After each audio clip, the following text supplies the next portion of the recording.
Hello, and welcome to the South Coast Artists Index, where artists, performers, and writers, as well as curators, directors, and supporters, anyone with ties to the creative community, drops by to introduce themselves to you. We'll talk about their beginnings, their vision, their passion, and so much more. The South Coast Artists Index podcast is brought to you in part by Heavenly Spirits, who invites you to celebrate the art of life and creative communities everywhere. Hi, this is Ron Fortier with our frequent flyer guest. I'm going to cash in those miles. Kyle DeCicco. DeCicco. It is DeCicco because It is. I keep wanting to throw an H in there because it's two season, Italian, blah, Yep. blah, blah. No, So, you wouldn't be wrong. okay. Yeah. Well, it's like, I wouldn't be wrong if I said I want you to pronounce my name Fortier. So anyway, Kyle DeCicco-Carey, who is the director of the historic Millicent Library in Fairhaven, Massachusetts. And this is going to be the fourth of 5 podcasts that he signed up for.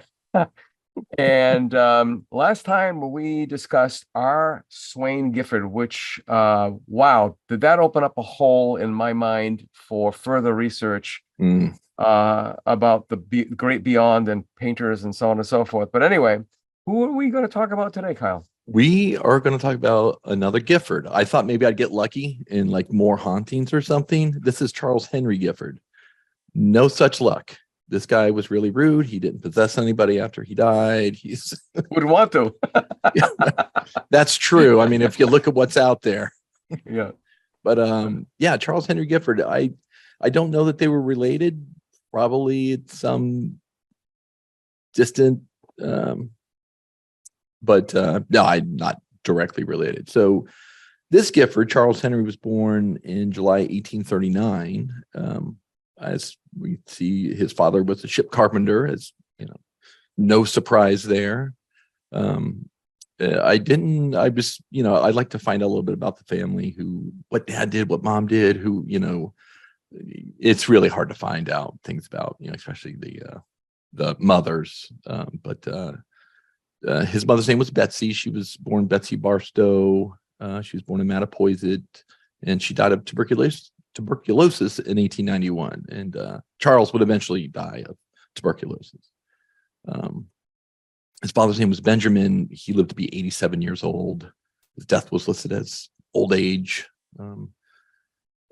Charles was a middle child. He had an older brother by about 5 years who was also named Benjamin after his father, and a younger sister, Elizabeth.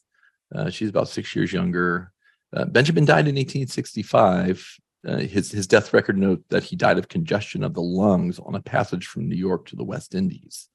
So I don't know if he was a mariner, or did he have tuberculosis? Was he, a lot of times they were like, you need nice weather to deal with that. Maybe send him down somewhere. So anyway, he was likely buried at sea. And then his sister died in 1934. She had married a Durfee, Seth Durfee. So he was pretty interesting to I wanted to know more about him, just because I wasn't finding a lot about him. I don't think he was as well known as some of the other artists that we've talked about. I did find an interview. It wasn't a big interview, but he had said that he had always loved to draw as a kid. So apparently he didn't have any formal training. He said what inspired him to paint when he was about 12 was around, I think, 1851. Albert Bierstadt had some paintings on exhibit in New Bedford. So Gifford went, he saw them, or he went to go see them, and he got really excited about it, and he went home and he got some cloth and paint and went to work. And he says that's the point he knew he wanted to be an artist. His parents didn't think it'd be a good idea. They thought he should be a shoemaker. It's steady work. It's kind of a thing. So he went somewhere. I just lost my thought here. So they sent him to, I think, to Middleborough to learn the trade. So he's probably an apprentice. And then he came back home and he worked as a as a shoemaker in Fairhaven. But then this war breaks out. It's 1862. There was this guy named Barnabas Ewer, E-W-E-R. He was a junior, Barnabas Ewer Jr.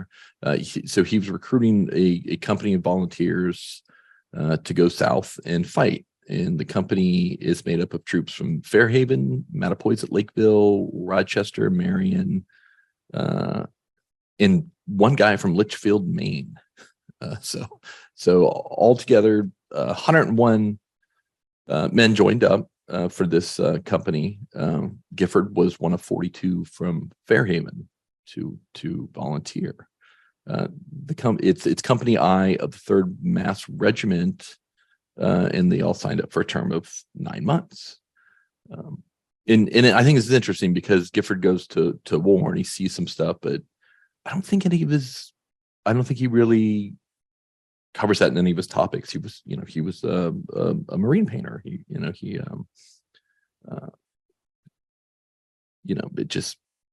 There wasn't much. Well, I'll tell you more because it's interesting what happens to him. So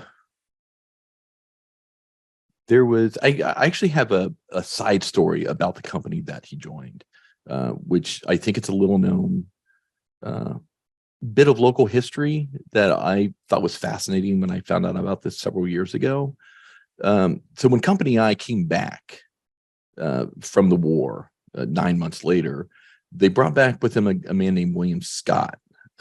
William Scott had been enslaved in the South. He was born into slavery. He was a black man. When the Emancipation Proclamation went into effect, I guess William Scott had left slavery and he somehow got involved with the 3rd Regiment as their cook. And so Company I brought them back with them. And I believe William Scott was in New Bedford for a while, and then he settled in Mattapoisett. And he had been married while he was enslaved to a woman named Priscilla, and she had a granddaughter, Delia. So they had become separated at some point, but she eventually came up to Mattapoisett with her granddaughter, and they settled in Mattapoisett and lived out their lives on Mechanic Street, which I thought that was a fascinating story. They're all buried over at Cushing Cemetery in Mattapoisett, and there's actually a little story on William Scott Stone that says he came came from the South, with Company I in 1862, 63, whenever it was. It is a great side story. Yeah, it's almost something to dive into a little further. It is. Yeah, no, I keep going back to it. I did dive into it at one point, but occasionally I'll go back and try to, see what else is out there. So anyways, Gifford, he volunteers in the volunteers go up to Camp Joe Hooker in Lakeville. This camp is located on what's now Staples Shore Road. It was used for training the Civil War and during World War I, and then in the 1920s it became a racetrack, and it operated cars until 1975. And so if you go to like Google Maps, you can actually look at, because it's a short road, you can actually see the outline on the racetrack. It's funny because Hooker, General Hooker, and the term for prostitutes or camp followers came from General Hooker's regiment. Right. That the camp followers, which are better known as prostitutes, used to follow. So they would call those women hookers. Yeah, I didn't know. Of course. Yeah, hookers came to mind. Yeah, that was just like a weird kind of but then again, you never know what you're going to turn up when you're doing research. You always find what you're not looking for. Yeah, and I always think it's interesting to like, where was this? So they went up and trained there, and there's the spot. Is it what's there now? And but I guess it looks like somebody owns. I think the Lions Club of Middleborough might own it. Some group owns the land, and I think some that's been parceled off, and they're building houses out there now. But that was a neat little, this training camp was there, and so just after getting back to the mainline story, his grumpiness and curmudgeoniness and so on and so forth. I mean, talk about psychological profile. This guy had so many things that he had to deal with in the family, and of course, having his career or his intent on being an artist, a painter, kiboshed, because that whole myth of why you can't be a painter or an artist because you're going to starve and so on and so forth. Mhm. And that's something that's been going on for a long, long time. But I'll remind me about James Boswell and the Artist's Dilemma, which I just ran across, and it's like drop jaw. I could have written it yesterday. It was written in 1949. Okay. Nothing's changed. Okay. But no, it is. I mean, it's, especially when you're younger and you're going to listen to the advice, and, we all, I think at some point, listen to the adults, and, this might not be the best thing, but, and I'm sure he had a little less control than some of us had of our lives back then, or, we don't always want to disappoint our parents. Some of us do. I don't know, but but he did enlist, and he went to fight. So after training, they headed up to Boston, and then departed there to North Carolina, and they arrived at a place called Plymouth, North Carolina. That was early December 1962 or 1862. They hung out there for a little while. And then in the early morning of December 10th, they received word that rebels were heading their way. So they went out to look for them. They were going to kind of like get them before they got get the rebels before they got them. So they searched up and down the roads. They didn't find them, so they were heading up a road to go back into town, and they were met by a cavalry of over 100 troops. And they got beat up pretty bad. Plymouth was burned. A lot of people were killed. The initial reports in the paper said it was the Union troops that attacked because of the damage that was done. They just assumed, but apparently Plymouth, North Carolina, was a Union town.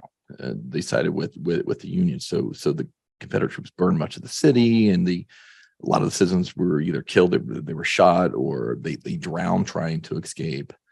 Out of Company I, Michael Sullivan of Lakeville was killed. Francis Stoddard of Fairhaven had his arm blown off, and he died six days later. John Freeman, also of Fairhaven, he had pretty bad saber cuts on his head, if you could imagine, and he survived. So there were around 15 to 25 Union troops that were captured, and one of them was Gifford. So he wasn't there long. He was there 10 days before he was taken prisoner of war. Also taken were Thomas Crowell and Benjamin Burt, who was the company musician of Fairhaven, from Fairhaven. Also John Nye, Lucius Pierce, and Stephen Sears of Rochester, Daniel Ellis, and John Purington of Mattapoisett were also captured.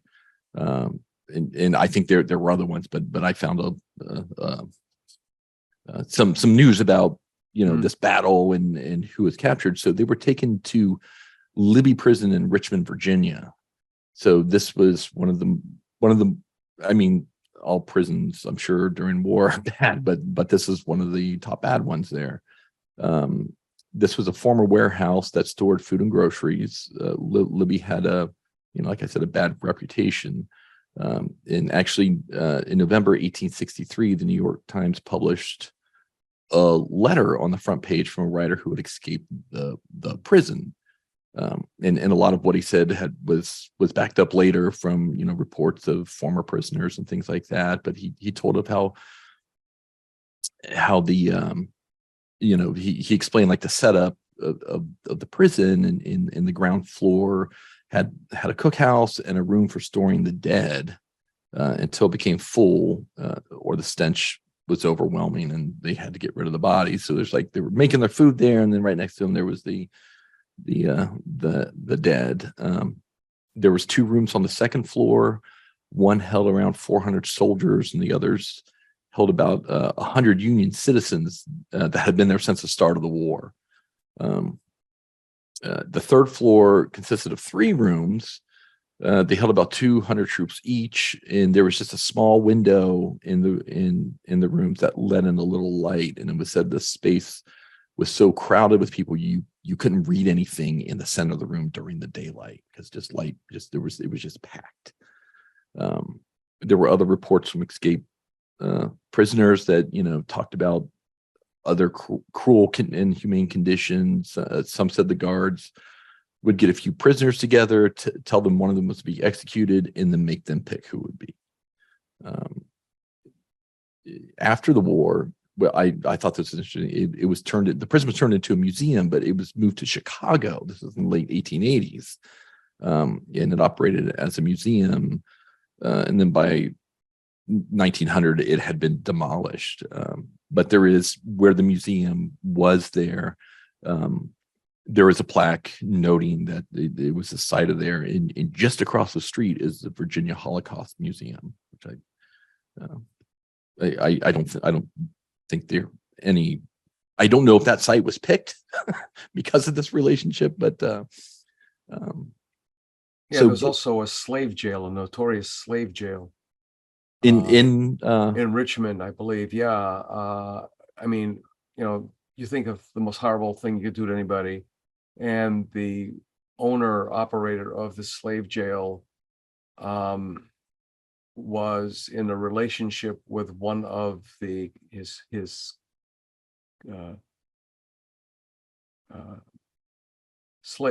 one of the enslaved people there, and it seemed to be a romantic relationship. And they had 2 daughters, and they sent the 2 daughters up to Boston to a private school so that they could be brought up as refined ladies. It's just mind-boggling. Yeah, the human ability to be. Wow. I mean, there are no straight lines. no, and just people just like, hey, I got an idea.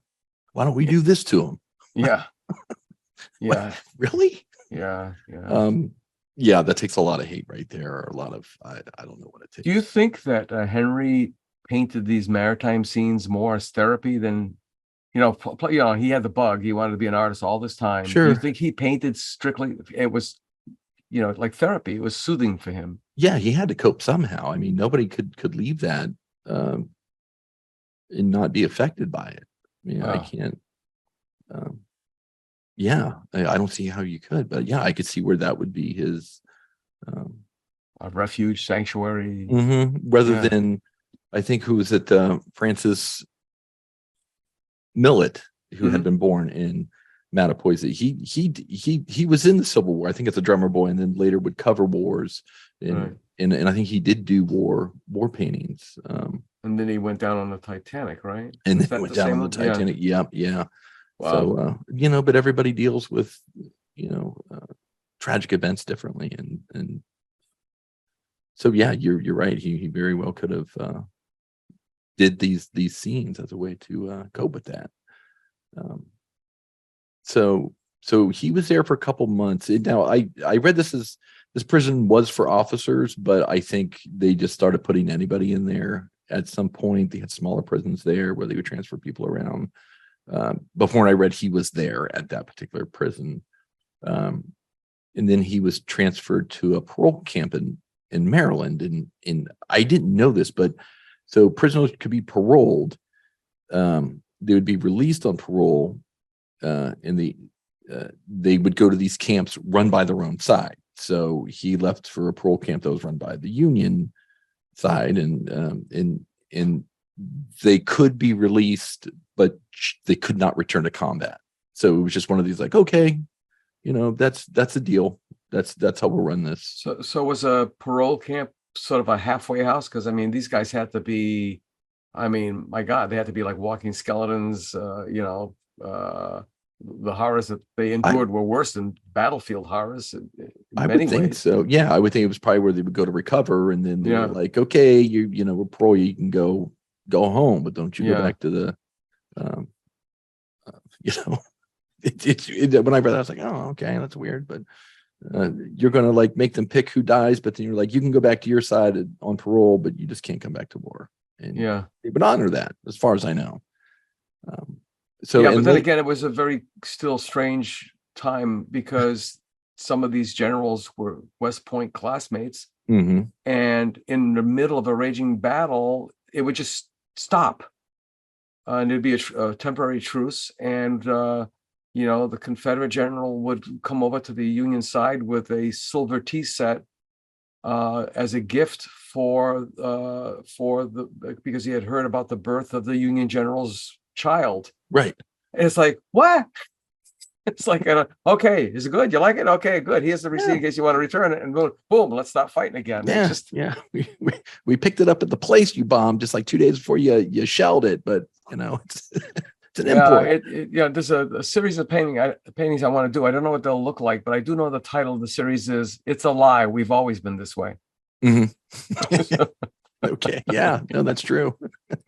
One of the things I was reading about Libby is they were interviewing. It was an interview. It may have been the New York Times article, and and one of the people being interviewed was like, "I won't tell you what they said because I'm a gentleman, and I would never repeat that." So it's like, there was that whole idea of the what do you call it? Honor? There was the honor and being a gentleman, and this is how you behave, even though you're like killing each other.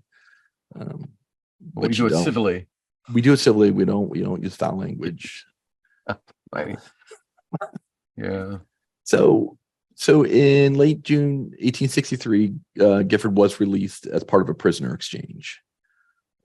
So then, if that experience wasn't enough, he enlisted again in 1864 with the 23rd Unattached Company of Massachusetts. His enlistment period was for 100 days, and he was assigned as a guard in Reedville, Mass, where apparently there was Confederate prisoners were held.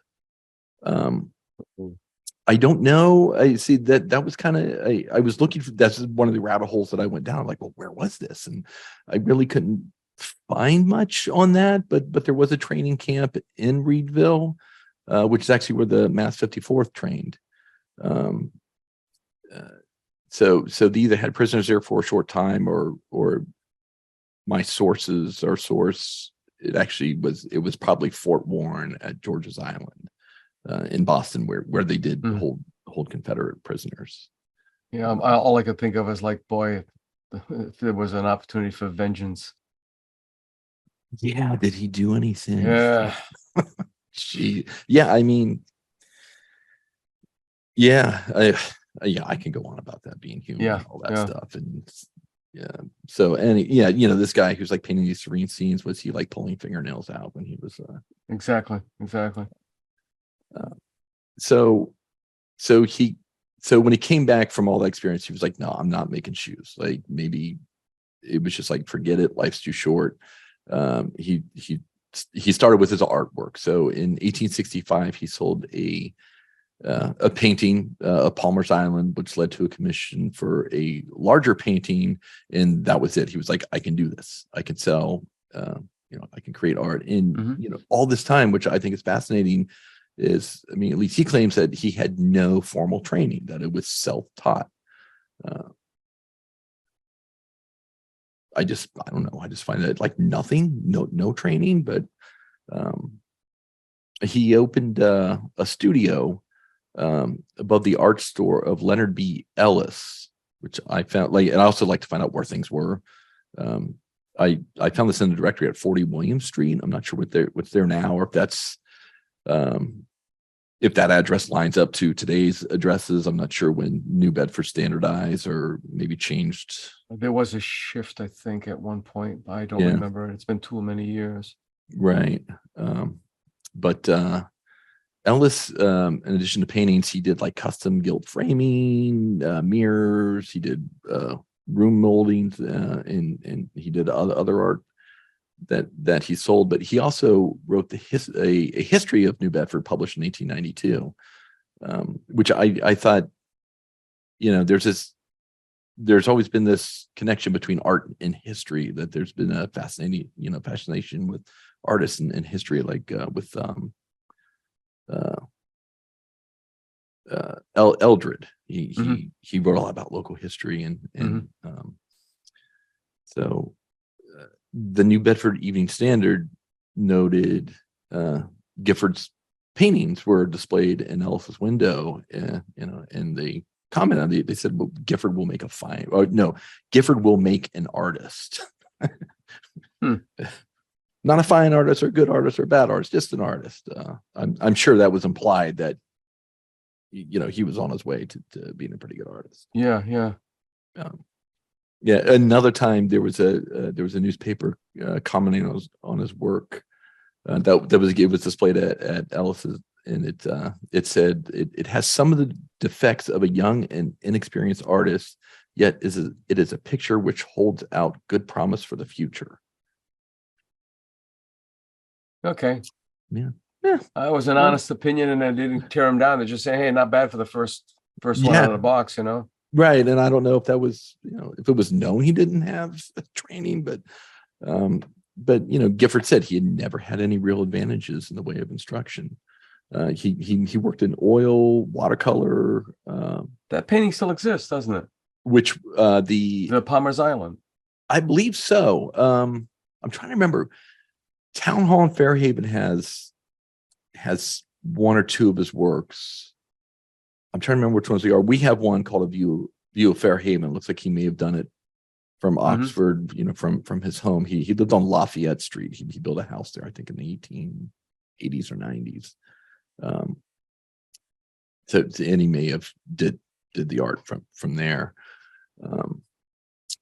Ellis's studio, I'm not sure how long he had a studio above Ellis's, but he was there through the 1870s, and he pretty much did, like, his painting sizes were 4x8, 7x11s, and 9x14s, and he would sell them from like $10 to $35 each. And then they weren't very large at all, his pieces. Right, but then from those, then he would get commissions now and then to do bigger works of art.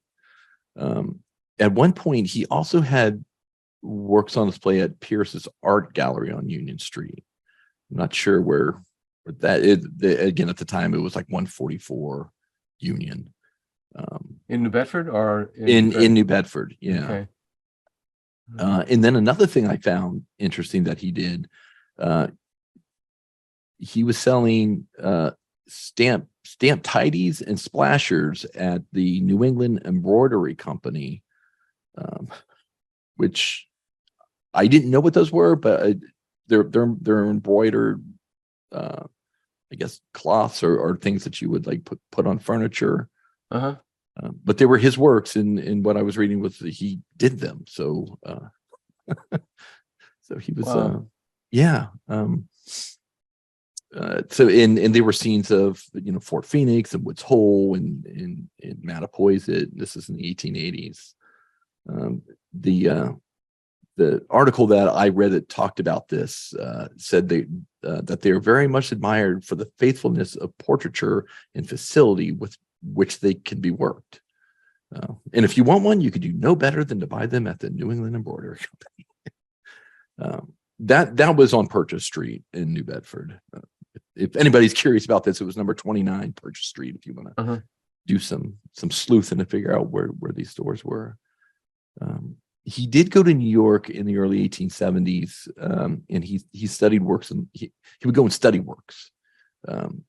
So he visited local galleries there, and would focus on like European artists to improve his techniques.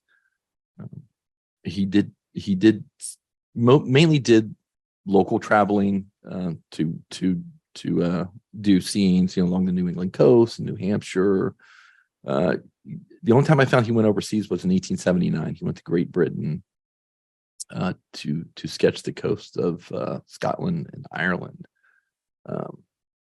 So other than that, I don't think he was a big traveler like a lot of the other artists.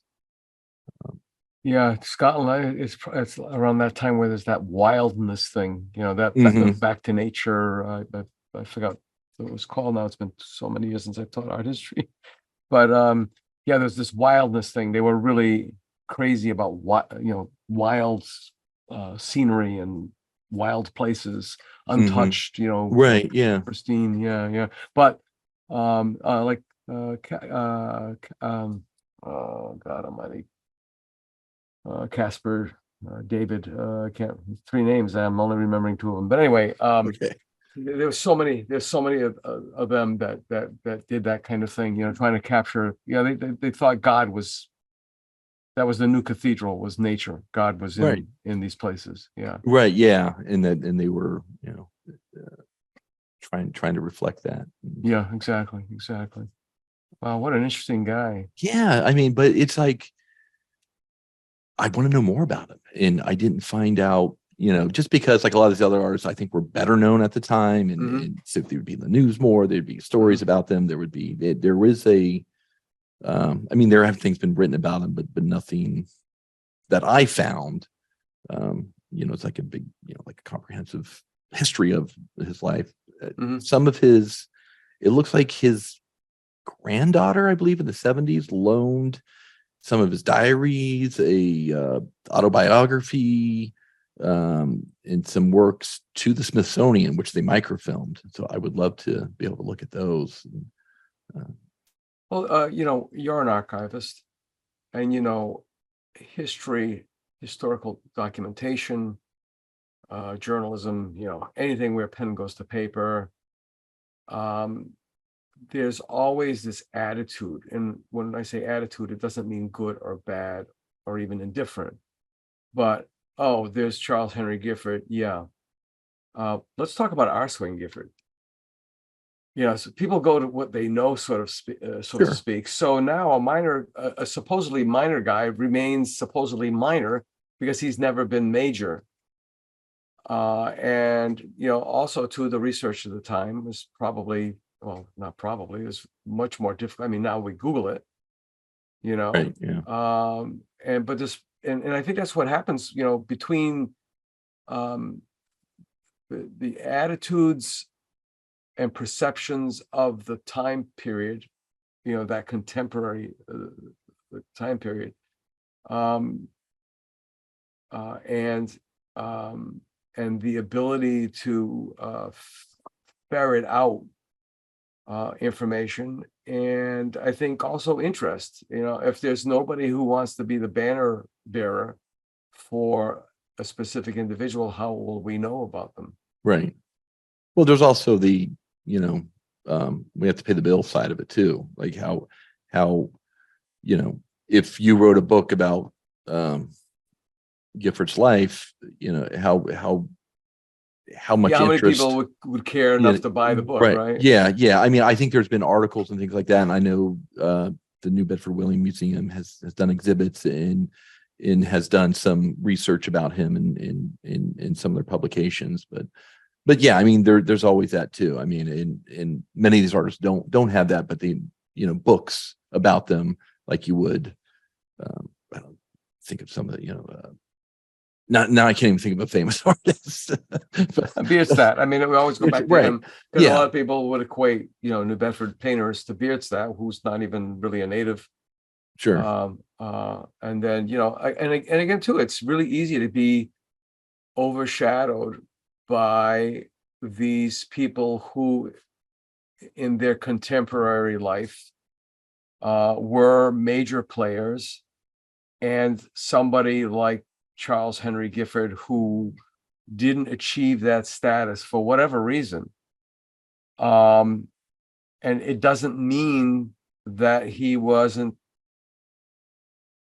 it didn't mean he didn't have the chops to be included in that echelon, that cohort, that, Mhm. pantheon of it's just that, he just didn't make it to the table. I don't know. It's history does that to people. Yeah. Right. Well, I also wonder how much that was, some of these other artists, they went to Boston, they had their studios there, they became known, then they went to New York and they would have studios there for the longest time. Then they would go and exhibit in Paris and they like, he didn't seem, and this may have been a result of the war, not wanting to be out there, not wanting to travel as much or be in the spotlight, or made the connections by having these going to these places and sharing studios with certain artists or in certain areas. And right. Now, you started off speaking about him saying he was what, grumpy or curmudgeon? I thought you said that. I really didn't see anything about his. Yeah. Yeah, no, I think you had mentioned something about him being grumpy, and I was like, oh, I didn't find anything about that. But I thought you did from I don't remember. Let's see. Maybe I was talking about myself. I don't know. I'm going back on the transcript here to see to make sure that I'm not losing my mind, but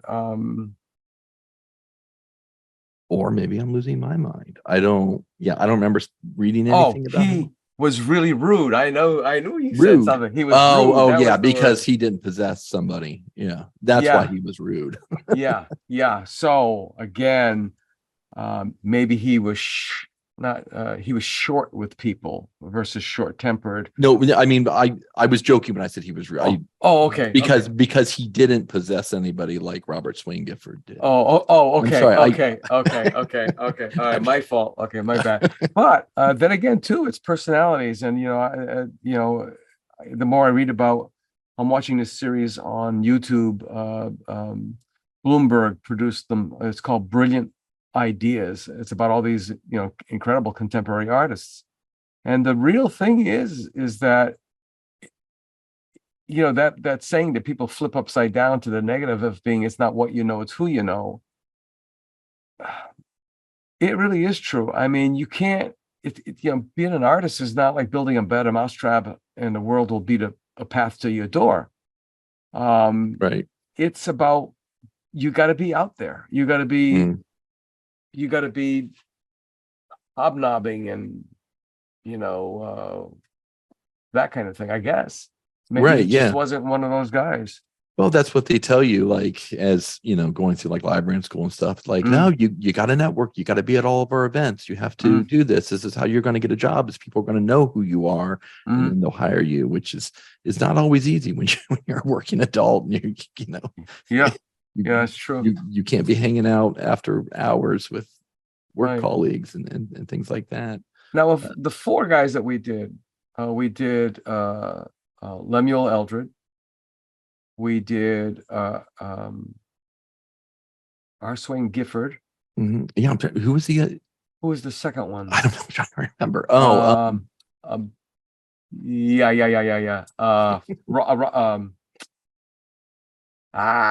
I'll find him. And then this one. So was it Swift or was it Clement Swain? No, that was Swain. I thought it was a Swain. Here he is. Yeah. It was William Bradford. Gee, how could I forget? The guy had a studio down the street. Out of those four, who would you say was probably the most interesting of the bunch so far? I got to go with Eldred. I don't know. I just feel like I can relate to him. So, but I mean, I'm not an artist, but I don't know. There's something about him. Like, I like to meet him. I like talking to him. But and then I feel like he may not. I don't know. There was something about him that kind of made me think he was kind of an introvert. Yeah. Even though it didn't like really. There was nothing that said, "Oh, he was an introvert." But interesting. Yeah. So overall, I mean, doing just these 4 out of the 5 Fairhaven artists, what does it tell you about Fairhaven? There's a lot of shipbuilders whose kids became artists.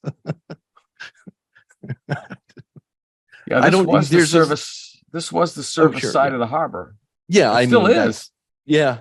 I mean, even then with whaling, you were just this is the ideal spot for building ships, and Mattapoisett in here and Fairhaven. But it's really fascinating that these artists are just popping out of here.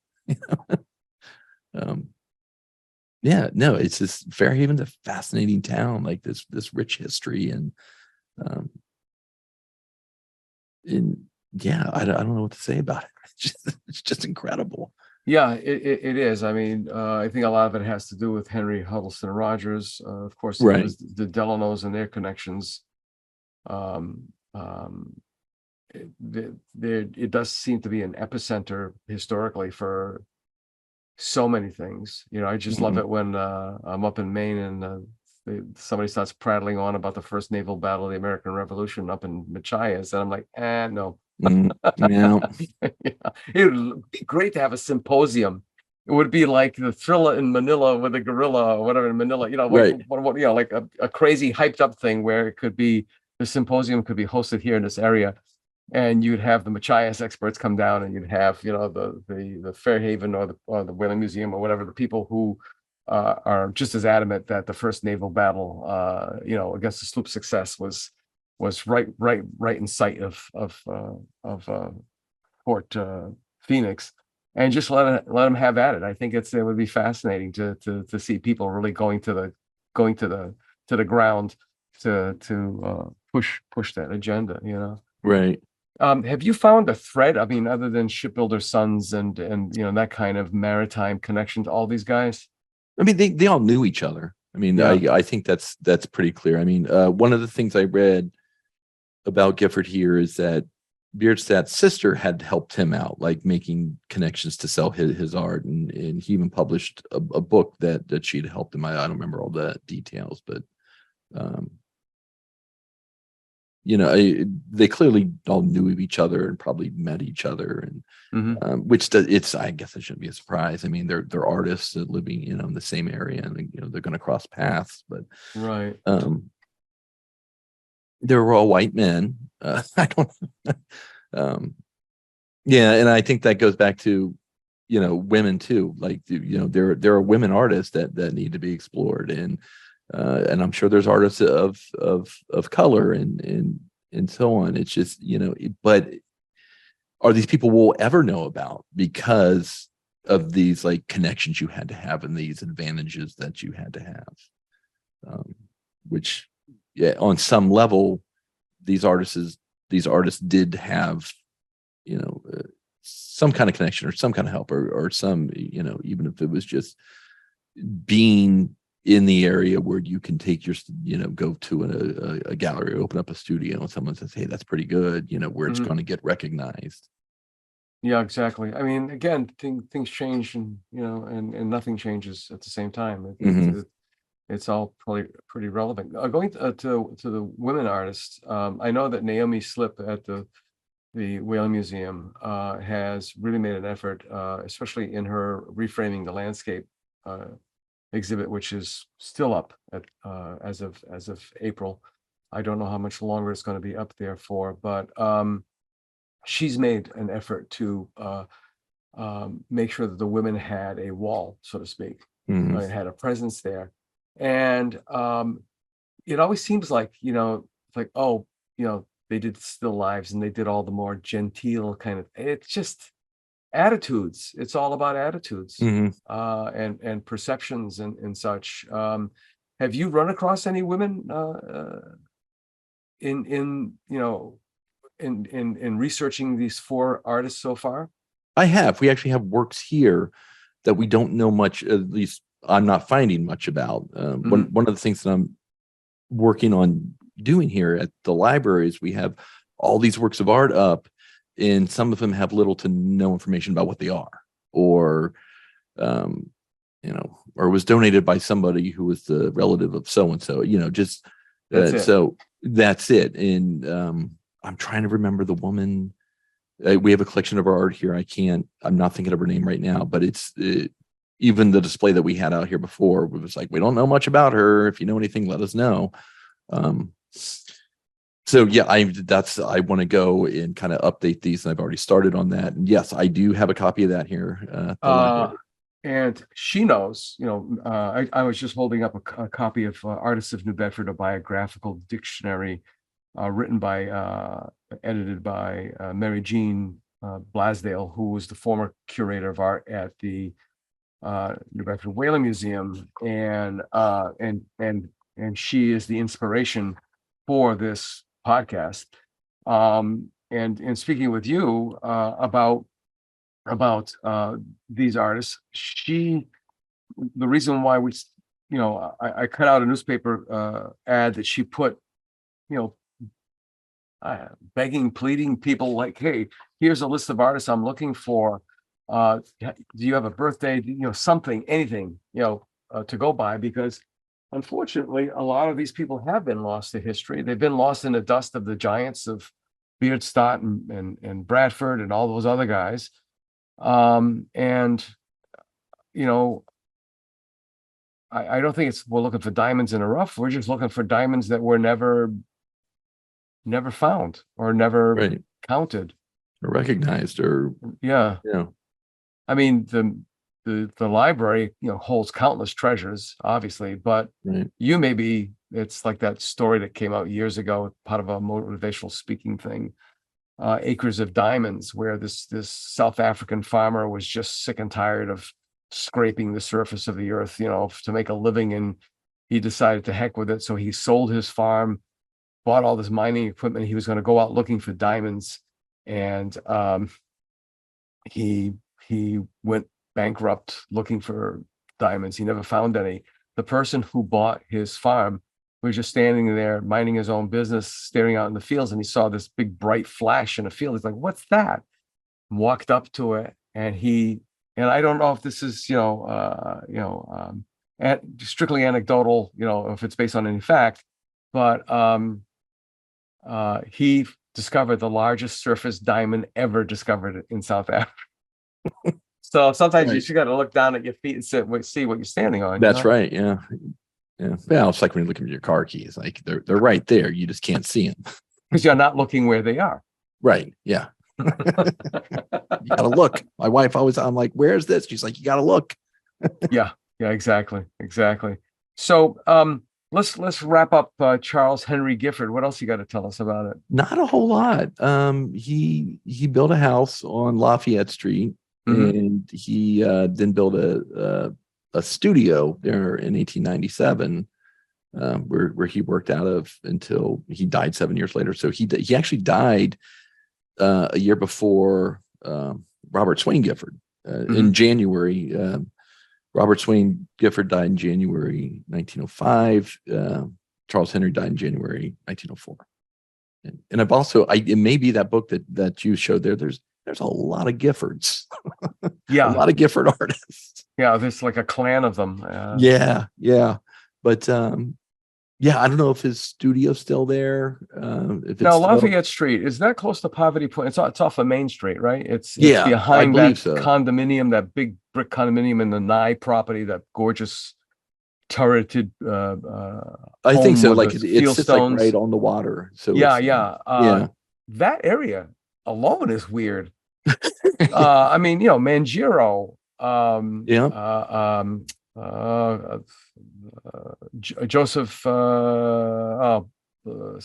last name starts with a B, the founder of the Seventh-day Adventist Church. What is his name? He just restored the house. I've been looking into that. Joshua Slocum, his connection to Poverty Point. Just like that is like the weirdest neighborhood in the world. It's like, them. Yeah. Wow. I found a announcement, the Fairhaven Star 1957, that the house was for sale, and it said a studio would make a fine boathouse. So I don't know if it was converted and it's a boathouse, but I mean, I always want to I want to go check out the house, but then I'm like, people live there. I can't just looking in their yard. I know what that's like. My sister-in-law, I forgot where the heck we went. We went to she's a phenomenal genealogist. She could probably belong to half of the descendant genealogical associations, whatever, like the Ancient and Honorable Artillery, Daughters of the American Revolution. I mean, there's a whole scat of others that she actually has belonged to at one point in time, or currently still is a member, or could be a member. Mhm. And so we went to this place, and I forgot where it was now. It wasn't Connecticut. It may have been in Framingham, where one of her relatives, and she had, I think, 4 relatives who were called for a witch, 3 women and 1 man. And this particular gentleman's home is still standing, and we found it. And it's like, okay, awkward. I mean, so we're taking photographs from across the street, and and we're in a public area, so it doesn't, nobody can stop us. But we really were hoping that somebody come out and say, "Hey, what are you doing?" Yeah. Like, oh, as a matter of fact. Yeah. But you've seen the bumper stickers, "Caution genealogists, I break for cemeteries." Right. Yeah. Yeah. Oh, yeah. Oh, wow. Yeah. No, I could see where somebody would think that you're up to no good if you're like, "Can I see your house?" Yeah. It's the same thing, I guess, too.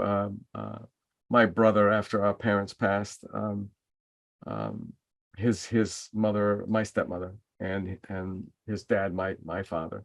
And he's like, "Oh, have you asked to go in to check out the house?" It's like, I'm not doing that. Yeah. It's not our house anymore. It's morphed into something else, and that's Right. that's another. No, I've been wanting to do that with the farm that I grew up on, because I'm always telling my kids about it. This is in Ohio, and I'm just like, but I just couldn't just show up and be like, "Hey, well, can I show my family around?" At least it's there. At least you can at least drive by and have the puppy face, as you're driving by. Our farm up in Canada is gone. There's not a building left. Yeah. It's just all, and it's just all the neighboring farms. They're all gone. Everything's gone. Right. So it is a tough thing. And which I want to segue over into you being an archivist and a curator and such. If I was to give you a magic wand, this is almost like an old Barbara Walters end of episode question. If I was to give you a magic wand based on what after these 4 podcasts, and and being the director of the Millicent, which is the building and its contents. I mean, it's a kind of, again, it's like one of those neat things about Fairhaven. Mhm. There's so much history. I mean, what kind of history do you want to talk about? You want to talk about the building? You want to talk about the guy who the benefactor? Do you want to talk about the contents? So on and so forth. If you had that magic wand, what would you like to do with that magic wand? Anything. So as far as like with the building, the library, and you want to really go down in the basement and dig out all the treasures. I want all the treasures. I want all those organized and cataloged, and inventories created. I would like to do some digitization projects. I want this stuff to be made available to everybody. This is a public library. These belong to the public. The collections here are fascinating. They're over the years, Deb Charpentier, who retired as the archivist, did a wonderful job assembling the collections and making sure that things weren't lost to history or the dump or wherever. Mm-hmm. And so there's just, I mean, things have changed now. So now we have this technology now where we can now put it out there and be like, hey, this is what we have. This is researchable. This would be good for the schools to use, for various things. And but I also want air conditioning here. We have no climate control, which is bad, not just bad for the staff but also for the collections. I mean, well, okay. One final question, because we've got to wrap this up. But if you found the treasure, that would pay for that air conditioning system? No. That's great. That's like the city of Detroit would not sell the Bruegel wedding painting to pull it out of debt and then have change left over. They're like, right. Nah, that's not happening. Yeah, and I don't know even the ethics in that. So like when it comes to like museums, you're a museum. If you're going to sell anything from the collections, you're going to use it to put back into the collections. My interpretation has always been, you're going to purchase another collection that fits your collecting policy. And, Mhm. you know, I'm sure there are things here that really don't, I mean, I've seen things here that really don't maybe fit in with Fairhaven history or something. I don't know monetary value of Right. things. I mean, I could probably guess like, oh, that's would probably be worth something to somebody, but yeah, I couldn't see it. All right. No. I am going to wrap it up, but I am going to make you a couple of offers on record. One of them is as an outlet, and you know, we could write up a grant to instead of doing a podcast, some of the stuff that you find, it's an outlet for you to just publish it because we have the articles, the In Focus articles sure, as well. And the other thing is to have you come on and talk about you, me. nobody else. Yeah. And about collections and so on and so forth, and how important that is. That's what. Okay. Yeah. I mean, I'm not, you know, there's not much here. But yeah, there's a lot there. I'm sure there is. There's a lot to. I have a lot to get off my chest. Okay, can you give us a glimpse of who's going to be next and the final of the 5? Well, I think I mentioned who did I just mention before that I thought we did and we didn't do. Just now I got him here. Clement Nye Swift. Yes. Yeah. Or I was actually thinking of Albert Van Biest. I mean, he's that's right. Yeah. Here, but he seems like he's influenced some people here. So I mean that might be. I'll have to go back and look at what I have. All right. Yeah. Good. Yeah. Kyle, once again, thank you so much. This has been great. Oh, thank you. Yeah. And then what we're doing is, you know, somebody said, you're a documentarian. I'm like, I am. Oh yeah. So yeah, I have no idea what the heck we're doing, right? Right. Yep. Just putting it out there. Just putting it out there because it may become more valuable as time goes on. All right. So until the next time, well, folks, we're wrapping up another In Focus podcast, and with our guest who's done a series for us on historic Fairhaven artists, Kyle DeCicco-Carey, the director of the Millicent Library in the historic seacoast town of Fairhaven, Massachusetts. And bye-bye till the next time. We'll see you next week for another episode of the South Coast Artist Index podcast. To learn more about the South Coast Artist Index, visit theartistindex.com.